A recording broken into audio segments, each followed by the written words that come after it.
হাদিকে গুলি একক হামলা নয়, গোয়েন্দা তদন্তে উন্মোচিত হিট লিস্ট ও ভয়ঙ্কর নেটওয়ার্ক। হাদির পর কারা টার্গেটে, গোয়েন্দা প্রতিবেদনে জুলাই বিপ্লবের নেতাদের নাম।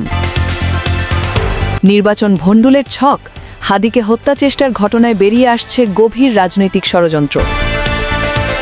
এতক্ষণ শুনছিলেন প্রধান শিরোনাম, এখন বিস্তারিত। শরীফ ওসমান হাদিকে গুলি করার ঘটনার পর একে একে উন্মোচিত হচ্ছে একটি ভয়ঙ্কর নেটওয়ার্ক।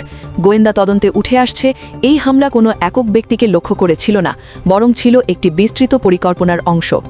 গোয়েন্দা সূত্রে তথ্য অনুযায়ী হামলাকারীদের কাছে একটি হিট লিস্ট ছিল।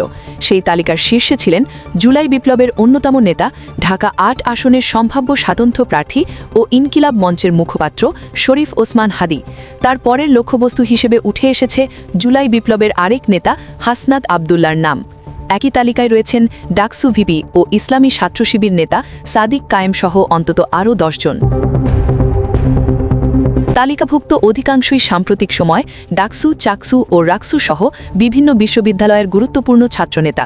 হাদির ওপর হত্যাচেষ্টা মামলার তদন্তে এমন চাঞ্চল্যকর তথ্য উঠে এসেছে বলে জানিয়েছে গোয়েন্দা সংস্থাগুলো।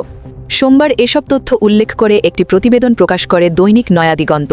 প্রতিবেদনে বলা হয়, ত্রয়োদশ জাতীয় সংসদ নির্বাচন ভণ্ডুল করতেই ভারতে অবস্থানরত কার্যক্রম নিষিদ্ধ আওয়ামী লীগের নেতাকর্মীরা মাঠে নেমেছে।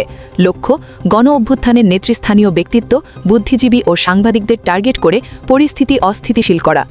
গোয়েন্দা সূত্রের দাবি, এই নাশকতার পরিকল্পনায় নেতৃত্ব দিচ্ছেন কার্যক্রম স্থগিত আওয়ামী লীগ প্রেসিডিয়াম সদস্য ও সাবেক মন্ত্রী জাহাঙ্গীর কবির নানক। বড় ধরনের সহিংসতা ঘটিয়ে নির্বাচনকে প্রশ্নবিদ্ধ করাই তাদের মূল উদ্দেশ্য। ইতোমধ্যে হাদির ওপর হামলার ঘটনায় সন্দেহভাজন হিসেবে চিহ্নিত দুজন নিষিদ্ধ ছাত্রলীগ নেতা ফয়সাল করিম মাসুদ এবং সাবেক যুবলীগ নেতা মোহাম্মদ আলমগীর শেখ। গোয়েন্দাদের তথ্য অনুযায়ী তারা জুলাই বিপ্লবের নেতাকর্মীদের সঙ্গে মিশে বিভিন্ন গুরুত্বপূর্ণ ও সংবেদনশীল তথ্য পাচার করেছে। গোয়েন্দা সূত্র আরও জানায়, মোস্ট ওয়ান্টেড ফয়সাল করিম মাসুদকে একাধিক অনুষ্ঠানে জাহাঙ্গীর কবির নানকের সঙ্গে দেখা গেছে।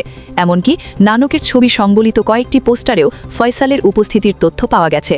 তদন্তে উঠে এসেছে নিষিদ্ধ ছাত্রলীগ নেতা ফয়সাল করিম মাসুদ ছদ্মবেশে বিভিন্ন মিছিল ও রাজনৈতিক অনুষ্ঠানে অংশ নিতেন।